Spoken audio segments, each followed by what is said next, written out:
Thank you, Lord Mayor. I haven't prepared to speak on this, so this is going to be completely ad-lib and from the heart, but listening to the report and people saying stuff, it's just triggered some of my emotions, so I'm going to talk on this. But it's something I care deeply about because I represent Frankly Great Park, and we've got youth unemployment at the moment of 12.9%. And as some of you may know, but I myself actually dropped out of school, and I'll never forget what my teacher said to me at 15. He said, "Simon, if you don't like it here, why don't you go to Frankly?"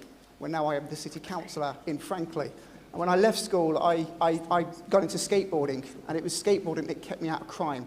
And I put in my election address jokingly that skateboarding made me a Tory, because I used to sell my own skateboarding videos for £5 and was making money from a hobby. But at the age of 21, I had my own music studio above a shop. At 23, I was working for an entertainment magazine.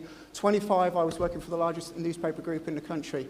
Now, I did all that on my own without any GCSEs, and yet how many kids are being told that if they don't get their GCSEs and they don't go to university, they're going to be a failure for the rest of their life? And that really, really angers me.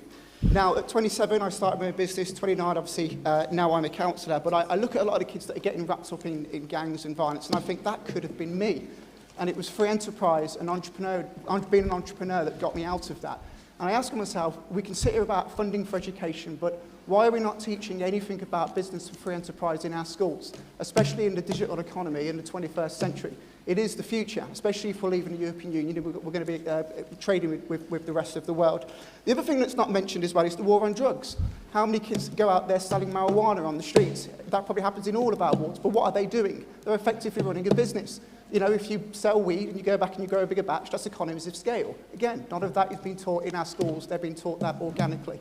And so the reason I've brought this up is because that's really why I'm in politics in general. It's because I think that we don't do enough to teach anything about free enterprise in our schools. And I think that a lot of these reports, you know, they mean well, but I think we're not just missing the point, we've missed the boat entirely. Thank you, Lord Mayor. Thank you very much. I call upon